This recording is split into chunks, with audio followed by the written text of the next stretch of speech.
Motivo de grande alegria ter esse privilégio de compartilhar com os irmãos a palavra do Senhor. Quero começar dizendo aos irmãos que cada um de nós que estamos aqui não viemos aqui por acaso, tá? A palavra do Senhor nos ensina que até o desejo de louvar ao Senhor vem dele. Então, se nós estamos aqui hoje, é fruto da graça de Deus. Foi o Senhor que nos trouxe para estarmos aqui.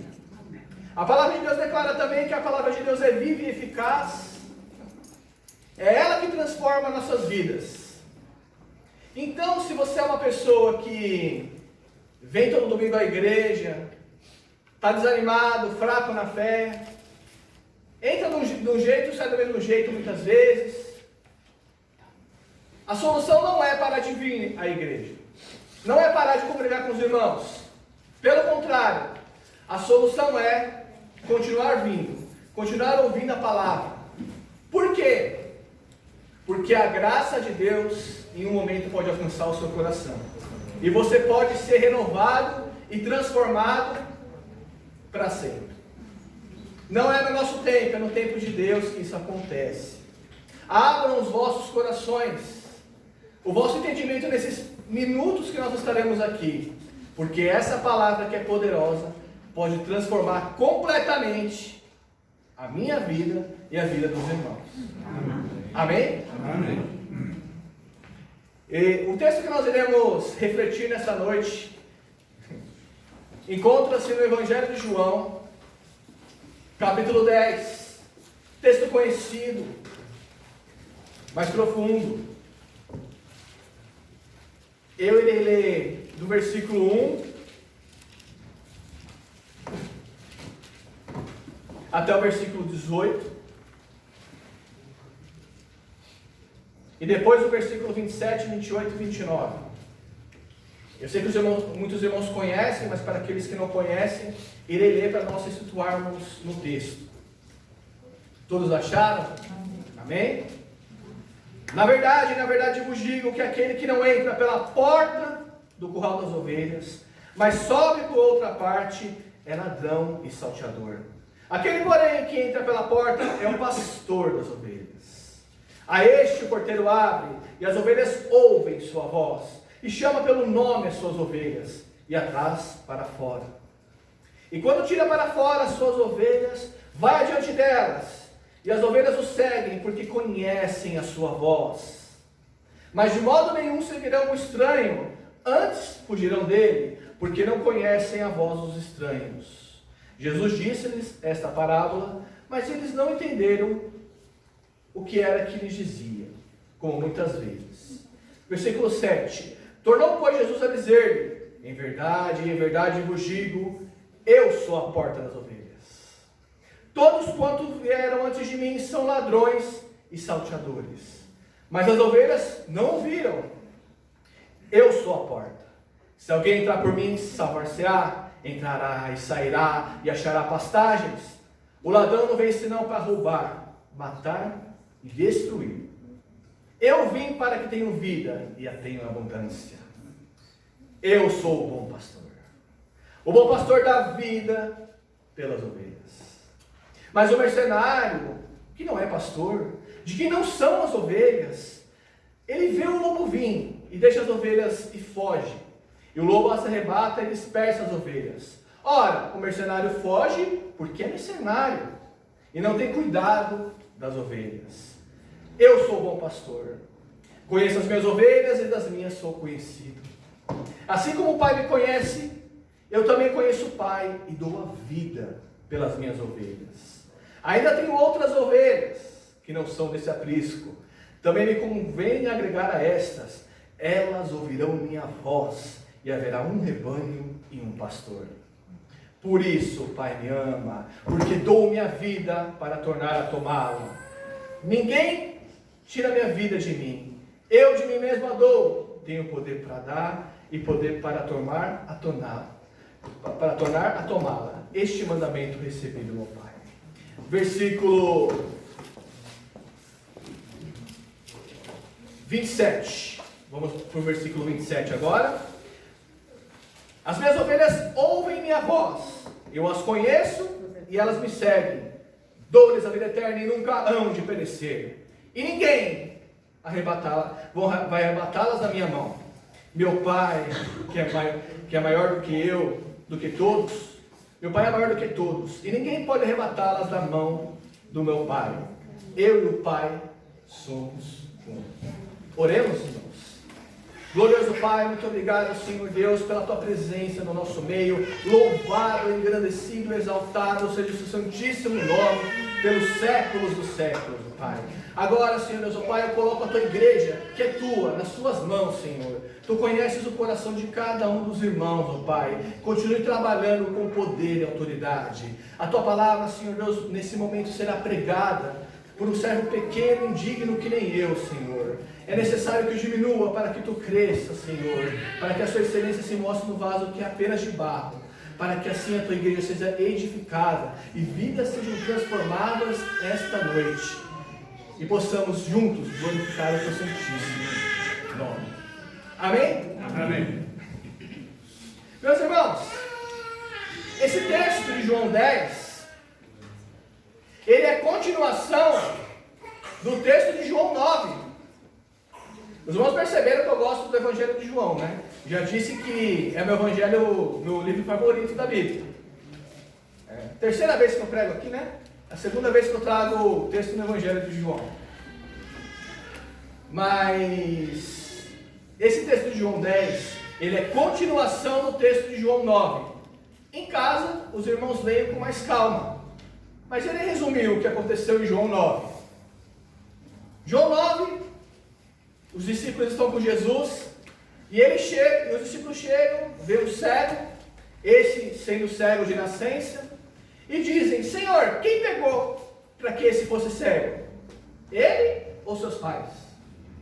E Jesus falou: nem ele pecou, nem seus pais, mas isso aconteceu para que Deus fosse glorificado.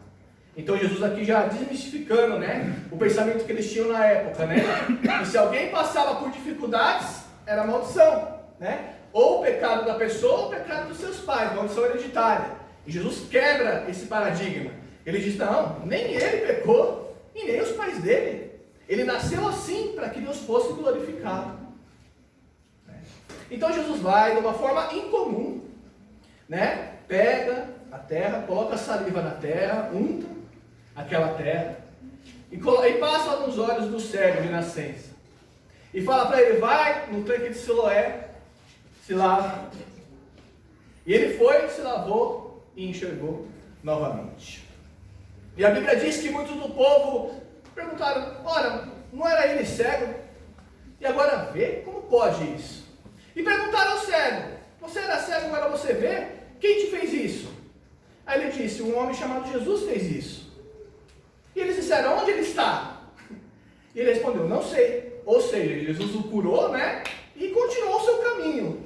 Porque nós sabemos que Jesus ia pregando pelo caminho. Ele ia caminhando, né? Iria falando a palavra, pregando. Como nós devemos fazer também, meus irmãos. Não devemos pregar somente aí na igreja. A nossa vida tem que ser uma pregação às pessoas. Tem que ser uma Bíblia aberta às pessoas, né? E aí, eles falam para os fariseus. E os fariseus questionam esse cego de nascença. E os fariseus dizem o seguinte: esse homem não pode ser de Deus porque curou no sábado. Ah, detalhe, o dia que Jesus curou era sábado, tá? Parece que muitas vezes Jesus fazia de propósito.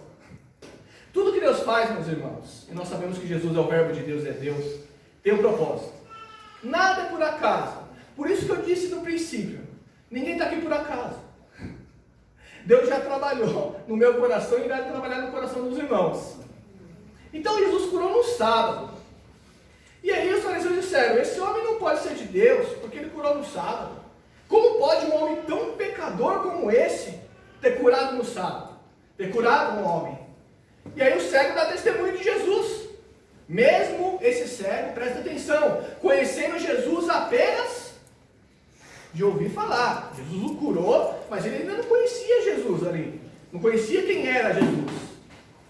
Ele falou: é sim, eu fui cego de nascença, e Jesus veio e me curou.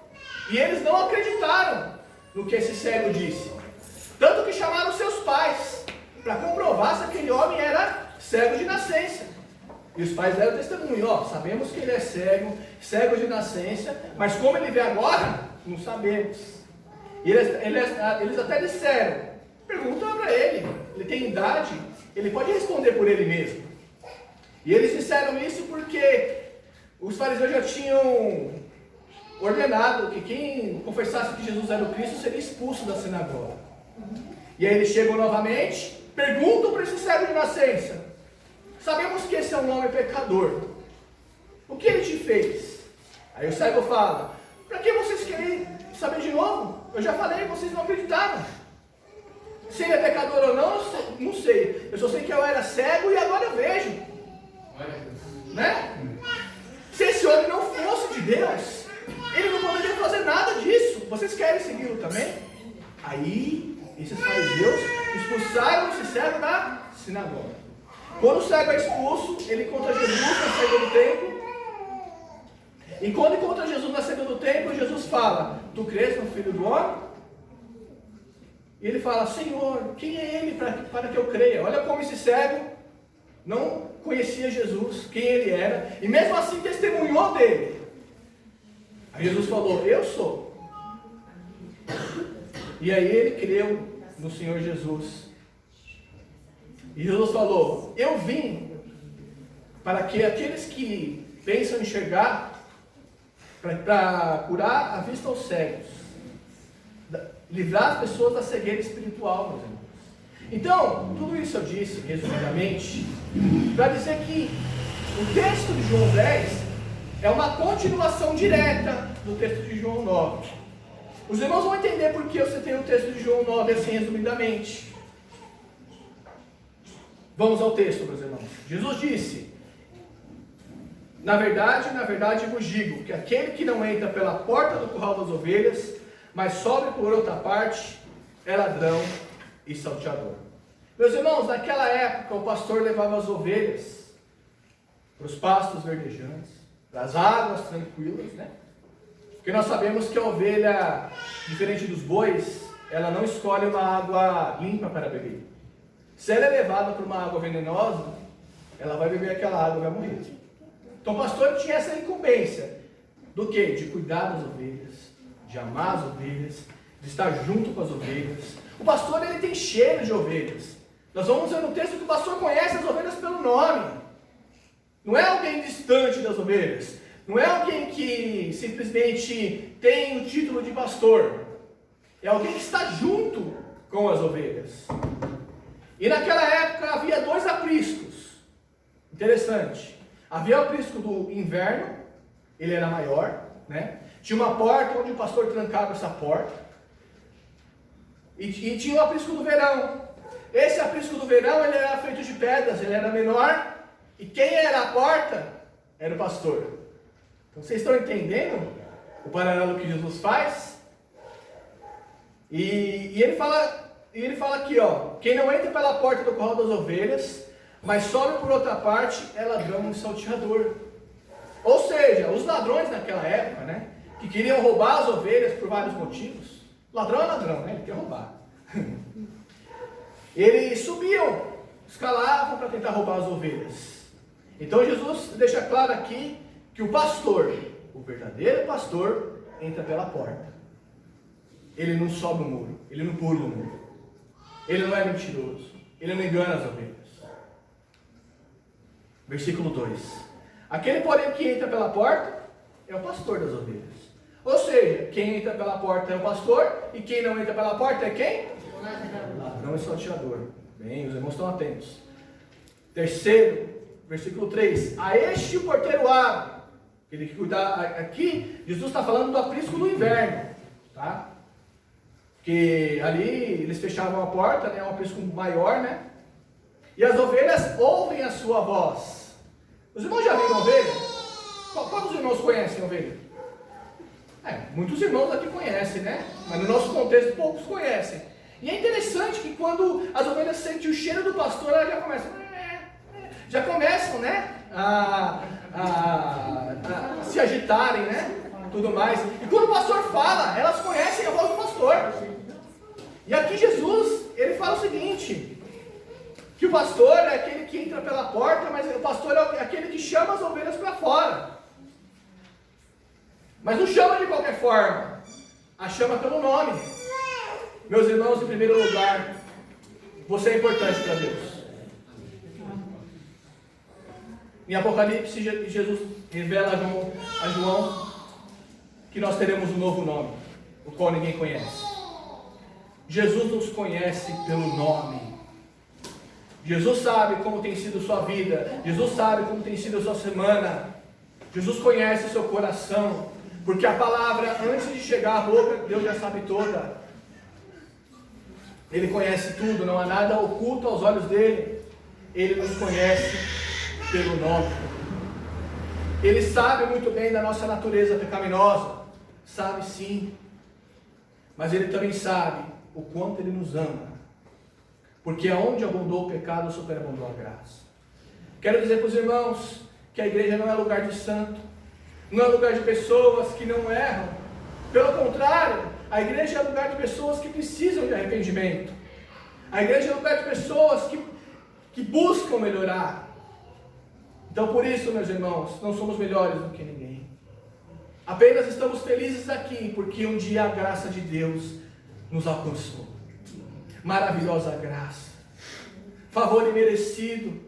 Nenhum de nós merecíamos nada. E Ele nos chamou pelo nome. Não esqueça de quem te escolheu. Ele nos escolheu. Por quê? Porque Ele nos ama. Jesus não nos escolheu e não nos chamou pelo nome porque nós éramos melhores. Pelo contrário. Ele nos chamou para que, através da nossa vida, meus irmãos, o nome dele fosse glorificado. Ele nos chamou para que cada dia nós vivêssemos por Ele e para Ele, não para nós mesmos. Então, o pastor, ele sabe o nome das ovelhas. E Ele que conduz as ovelhas. O sumo pastor da igreja é o Senhor Jesus. Ele é o cabeça do corpo. Nós somos apenas os membros do corpo. Que já é grande coisa, né, meus irmãos? Vocês ainda têm dúvida, alguns de vocês, que Jesus os ama? Eu quero dizer que já é difícil, né, dar a vida pelo amigo, não é? Por uma pessoa que você gosta, que você ama, eu dar a vida pela minha esposa vai ser difícil. Mas eu amo ela. Amo os irmãos também, mas ela, né? Mas eu amo ela. Então não é tão difícil. Mas dar a vida pelos seus inimigos. Sabiam o que foi isso que Jesus fez? Ah, Caio, eu sei que Jesus deu a vida por mim, sabe? A Bíblia nos chama de inimigos de Deus. Quando nós éramos inimigos de Deus, Ele nos amou. Ele deu a vida por nós, por cada um de nós, quando nós estávamos no mundo. Quando nós éramos inimigos de Deus, Ele nos amou. Jesus deu a vida por nós quando nós éramos inimigos dele. Jesus nos amou ainda quando nós éramos pecadores. E hoje nós somos amigos de Deus através da graça de Deus. Somos filhos de Deus através do mistério da reconciliação. Porque um dia Jesus foi até o final pela minha vida e pela sua. Não despreze na sua vida o sacrifício desse bom pastor. Porque vale muito a pena servi-lo. Muito a pena. O que você tem que abrir mão hoje, meu irmão, minha irmã, não chega nem perto do que Jesus já abriu mão. O que você faz na sua vida por Ele, não chega nem próximo do que Ele já fez pela sua vida e continua fazendo. Porque a Bíblia declara que Ele tem um cuidado especial conosco. Que até os cabelos da nossa cabeça estão contados diante dEle. Olha aí, meus irmãos. Esse é o amor de Cristo, que excede todo entendimento. Versículo 4. E quando tira para fora as suas ovelhas, vai diante delas. E as ovelhas o seguem, porque conhecem a sua voz. Em segundo lugar, a ovelha, ela conhece a voz do pastor. Se nós estamos aqui esta noite, porque nós conhecemos a voz de Jesus, a voz do pastor. Quem é de Deus, ouve a voz de Deus. Quem não é, não ouve. E nós vemos nesse mesmo texto, que Jesus fala claramente a partir do versículo 22, não irei ler para não tomar mais tempo, que os fariseus da época, eles não eram ovelhas do Senhor, apesar de terem sido chamados para isso, mas eles não eram. Mas de modo nenhum seguirão o estranho, antes fugirão dele, porque não conhecem a voz de estranhos. Então, até esse versículo 6, meus irmãos, nós entramos no contexto histórico do capítulo 10. Continuação do capítulo 9. Aqui, Jesus está falando diretamente para os escribas e fariseus e doutores da lei. Jesus está falando, eu sou a porta das ovelhas. Quem não sobe pela porta, quem não entra pela porta não é o pastor das ovelhas. Porque os irmãos lembram o que eu falei há pouco? O que aconteceu no capítulo 9? Jesus foi, curou um cego de nascença, né? E ele foi apresentado à liderança judaica, aos escribas e fariseus. E eles, ao invés de acolher esse cego, falaram, olha irmão, graças a Deus, você foi curado. Essa deveria ter sido a atitude deles. Mas pela sua religiosidade, eles não enxergaram o milagre. Será que nós também somos assim? Pela nossa religiosidade, pelo cuidado que nós temos da nossa doutrina, nós acabamos afastando as pessoas. Leiam Mateus 23. Jesus faz uma crítica direta e contundente aos escribas e fariseus, chamando de hipócritas, que fazem longas orações para serem vistos pelos homens, e fazem longas orações pelo povo e torna ele duas vezes mais filho do inferno do que eles. Colocam cargas pesadas nas pessoas e não as ajudam a carregar.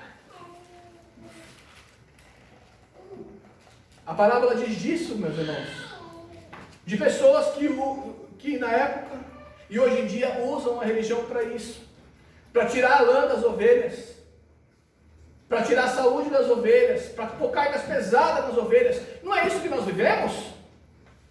Existem tantas igrejas por aí que não pregam a verdade. Eles fazem a mesma coisa que os escribas e fariseus fizeram. Em vez de acolher o irmão que pecou, o irmão que errou, olham de cima para baixo para esse irmão, para essa irmã. Nós não devemos ser assim, meus irmãos. Não devemos ser dessa forma. Versículo 7. Tornou, pois, Jesus a dizer-lhe, em verdade vos digo, eu sou a porta das ovelhas. Então Jesus, novamente reforçando que ele era a porta. Interessante, né, meus irmãos? Aqui Jesus está falando do aprisco do verão. Não disse que no aprisco do verão, né? Quem era a porta? O pastor. E aqui, meus irmãos, esse texto diz muito ao nosso coração. Jesus é o único caminho que nos liga a Deus. Em João 14,6, Jesus fala, eu sou o caminho, a verdade e a vida.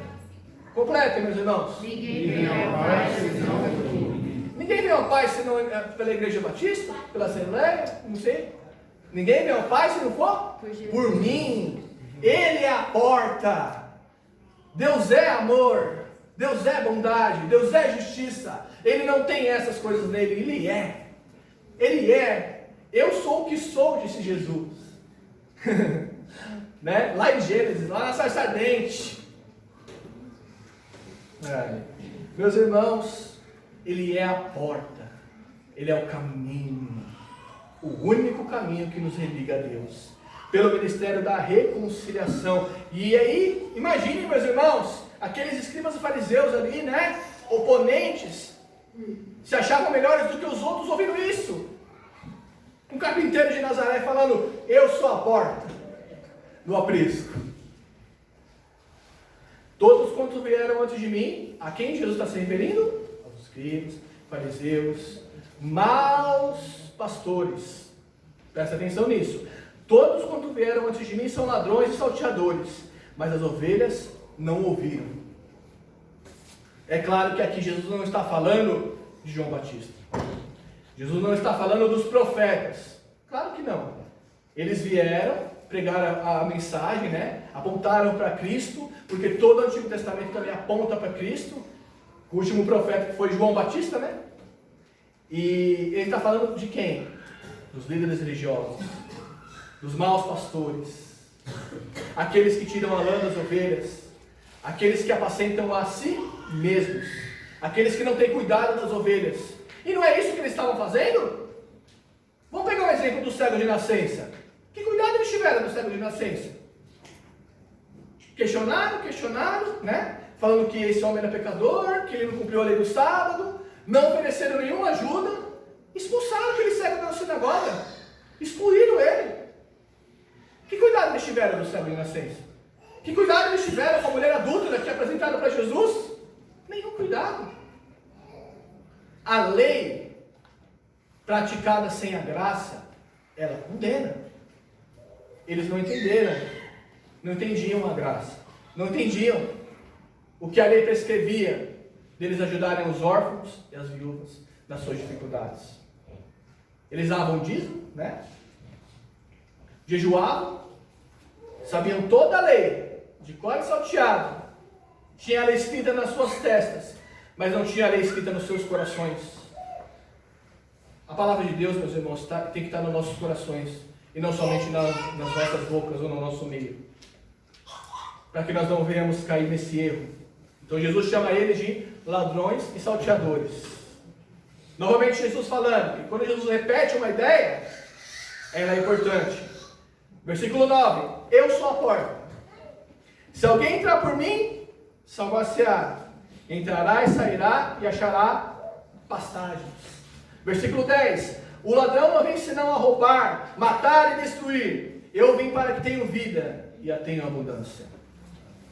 Em primeira instância, aqui no versículo 10, Jesus está falando literalmente dos escribas, fariseus e doutores da lei.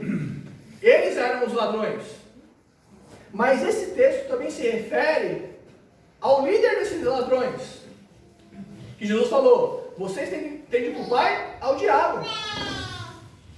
O diabo também é assim. Ele veio para matar, roubar e destruir. E Jesus fala, eu vim para que tenham vida. E não somente vida, mas vida em abundância. Vida em abundância aqui, muitos interpretam errado. Muitos acham que é bênçãos materiais ter uma vida em abundância. Será? É ter um carro bom, dinheiro no bolso, né? Para muitos ser famoso, ser benquisto. Isso é ter uma vida em abundância? Claro que não. Porque se fosse assim, muitos famosos ou pessoas que têm muito dinheiro não se matavam, não caíam em depressão, né? O que Jesus está falando aqui é que Ele quer nos dar uma vida na qual nós nunca imaginamos. Uma vida que nós somos sacerdotes de Deus. Uma vida que nós somos filhos de Deus. Nesta noite você tem que tomar o seu lugar de filho. Você é filho, você é filha de Deus, através de Cristo. Chega de se lamentar. Chega de ter dó de si mesmo. Esse sentimento não vem de Deus. Se posicione diante de Deus, porque você é filho de Deus através de Jesus Cristo. Era inimigo de Deus? Todos nós éramos, porque Deus olhou a terra e não viu um justo sequer. Mas, através de Cristo, que veio na plenitude dos tempos e deu a vida em nosso favor, nós somos filhos de Deus, herdeiros de Deus e cordeiros de Cristo. Porque nós vivemos como se nós fôssemos cidadãos dessa terra, meus irmãos, né? Mas nós somos peregrinos nessa terra. Nós estamos de passagem aqui. Então Ele veio para que nós tivéssemos vida, e vida em abundância. Só um minutinho, irmãos, deixa eu molhar a garganta, porque senão...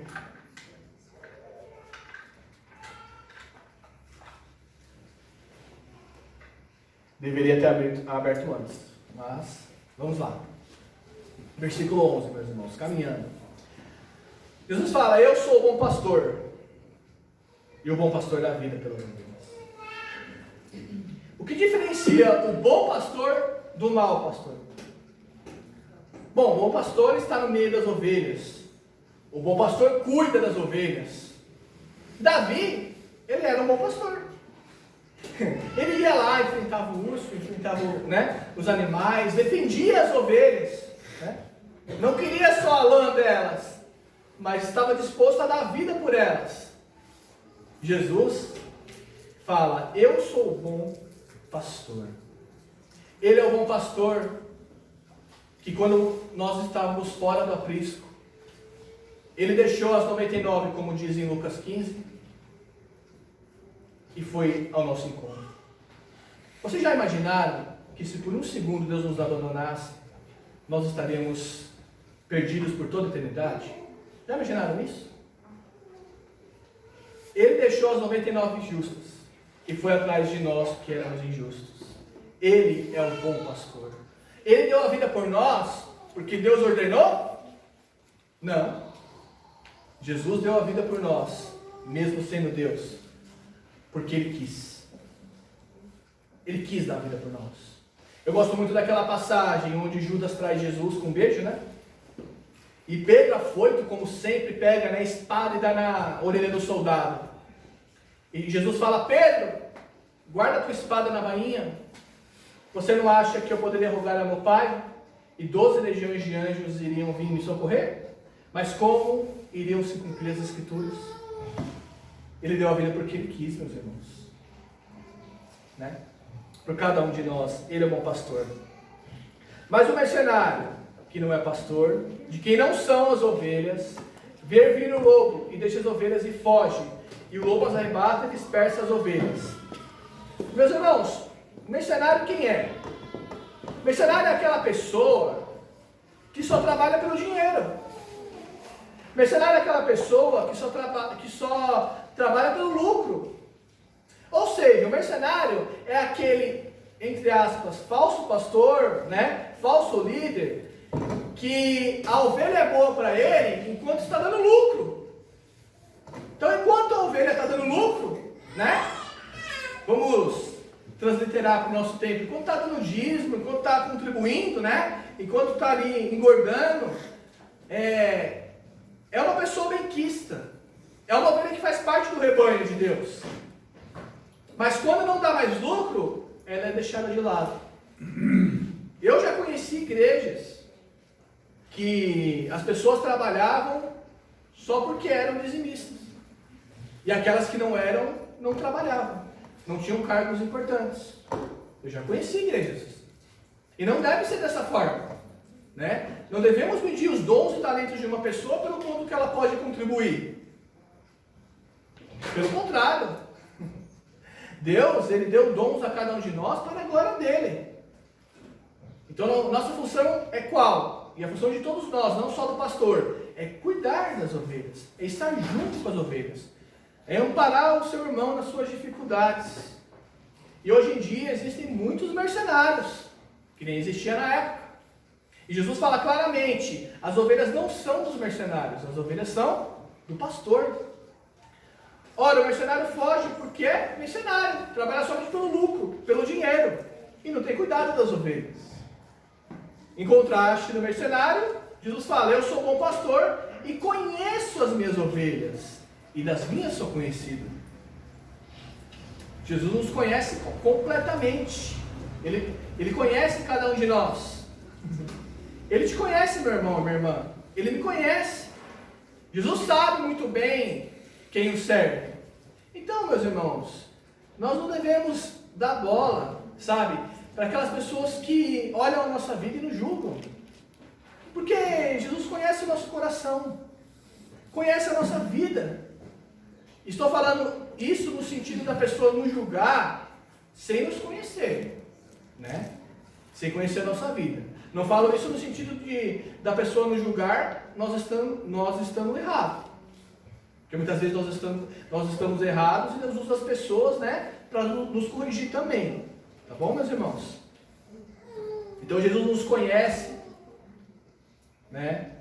e nós conhecemos a Ele. Não é por isso que nós estamos aqui hoje? Quem está aqui nessa noite porque foi resgatado por Jesus? Amém.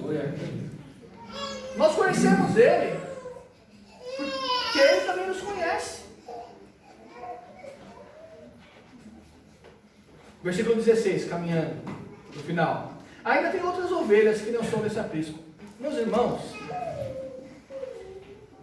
Jesus só podia ser Deus mesmo, né? Olha que texto maravilhoso. Ainda tenho outras ovelhas que não são desse aprisco. Somos nós, meus irmãos. Nós não somos judeus. Fomos enxertados. Fomos alcançados pela graça de Deus.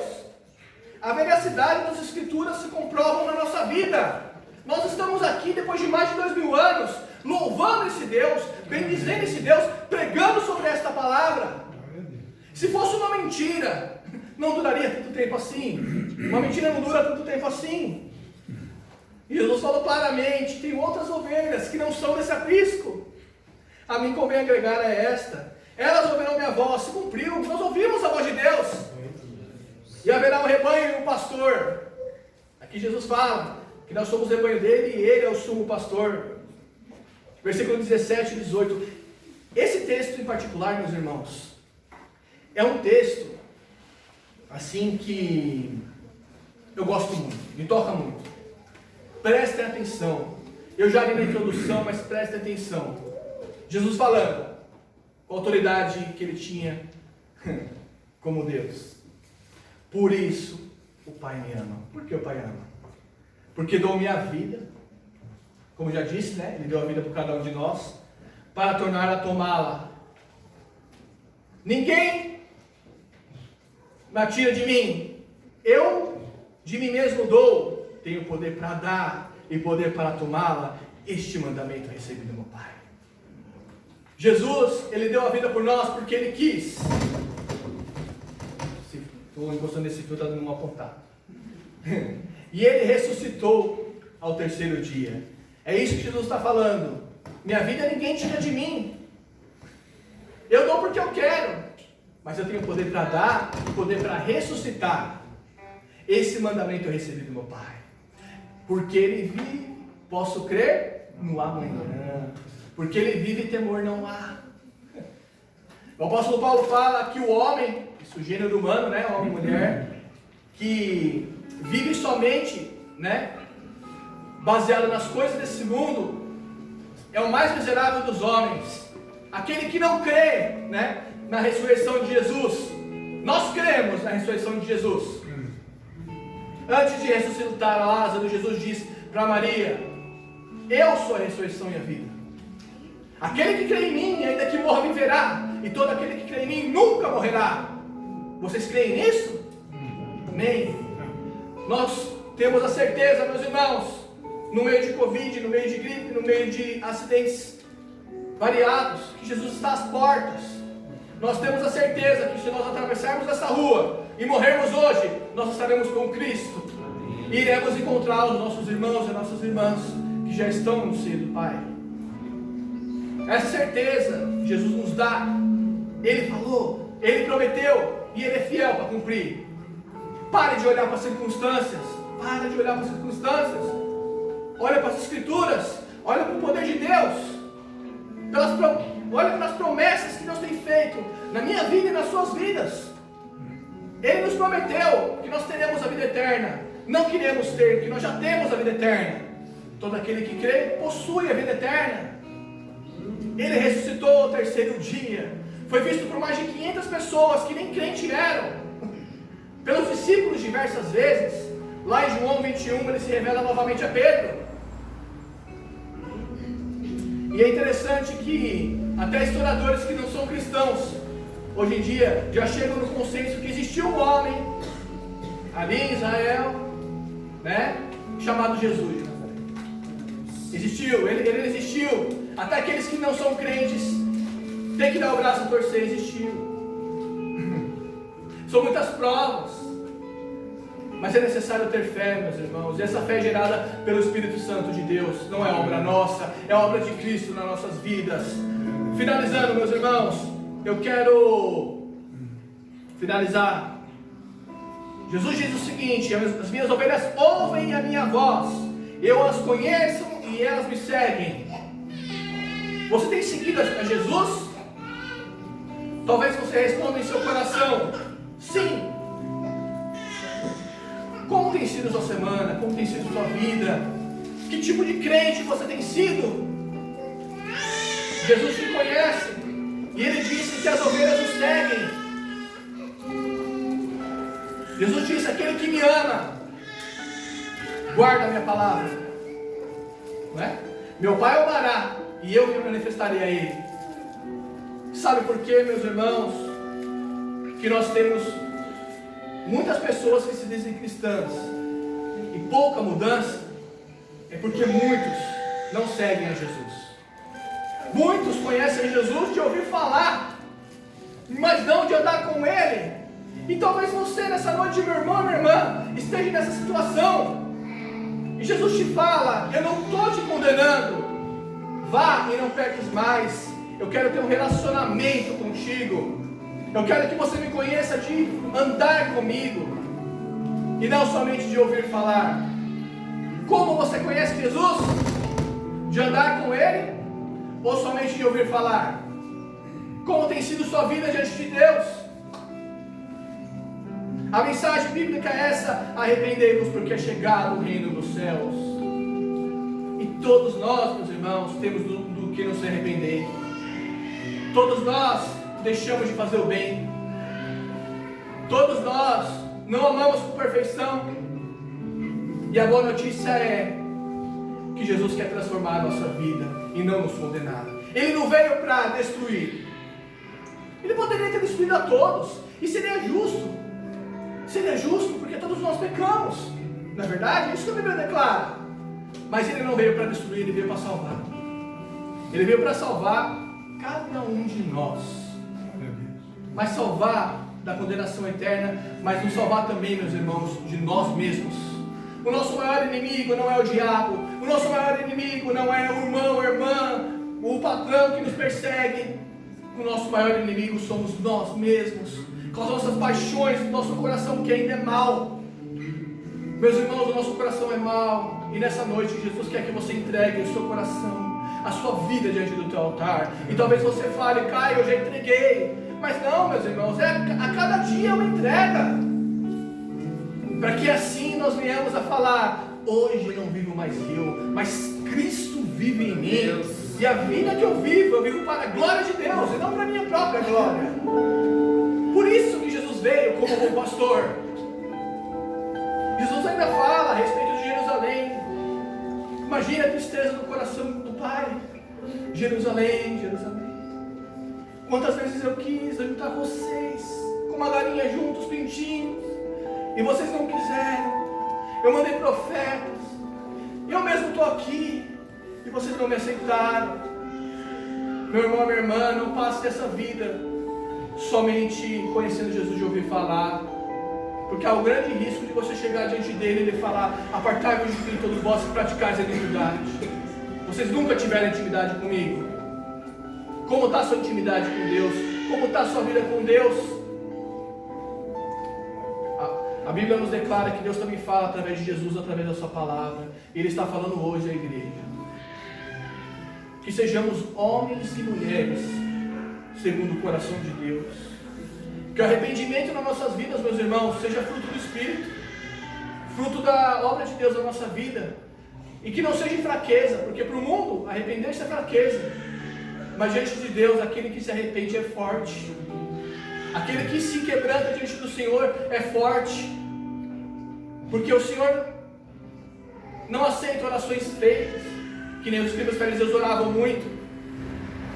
O Senhor aceita aquela oração que é feita com a voz do coração. Aquela oração quebrantada, aquela oração humilde. A oração do publicano foi aceita, e não do fariseu. Na parábola do fariseu e do publicano. Porque o publicano se arrependeu, bateu no peito triste.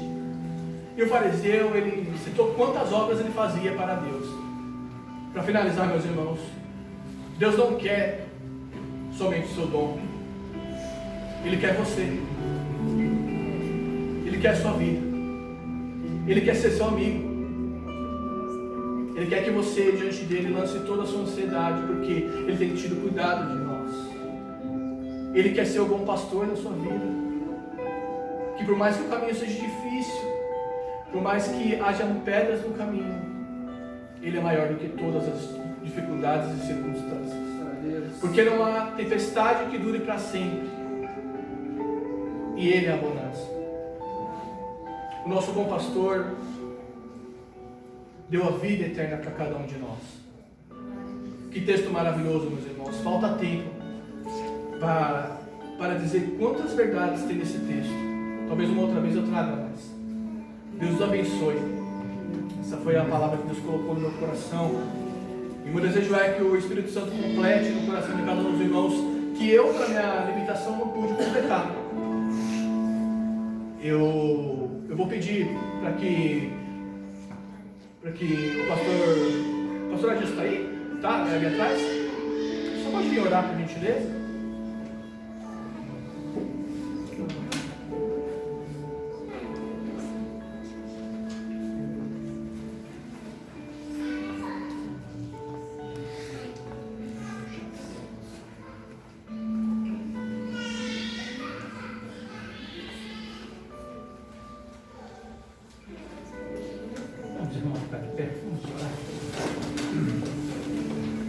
Deus de amor,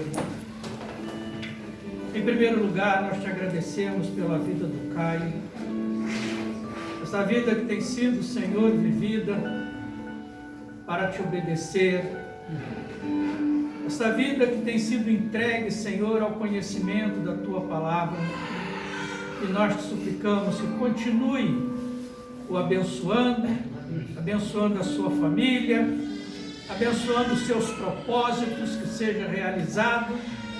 E te agradecemos também pela mensagem que foi colocada aos nossos corações. Continua usando o teu servo, Senhor, como instrumento vivo nas tuas mãos. Não somente ele tem as suas limitações, mas todos nós, Senhor, somos limitados. Por isso que nós servimos a um Deus todo-poderoso, servimos a um Deus ilimitado. Portanto, Senhor, se há alguma necessidade no coração de alguém nesta noite, na tua casa, Senhor, que tu possas completar com o teu poder, dentro do teu desejo e dentro da tua vontade. Que ela continue se cumprindo na vida de todos nós. Muito obrigado por cada vida aqui presente, cada família aqui representada. Que todos nós, Senhor, nos conscientizamos que Tu és o bom pastor, o único pastor, porque deu a vida por todos nós. E que nós possamos, Senhor, viver em obediência aos Teus ensinamentos. Sim. Abençoa o nosso pastor, que está gozando, Senhor, de momentos de descanso, onde quer que ele esteja com a sua família. Que os teus anjos estejam o abençoando. Amém. Nos dá continuamente a tua graça, a tua misericórdia, porque é a razão de não sermos consumidos e que possamos viver apenas debaixo da tua misericórdia, acreditando que tu é um Deus vivo e que nós não merecemos nada de ti, mas tu estás sempre nos dando aquilo que necessitamos. Leva o teu povo com a tua mão poderosa, com o teu Santo Espírito, cada um para os seus lares, e que esta seja uma semana de vitória para todos nós, e que em nome de Jesus Cristo sejamos todos vitoriosos.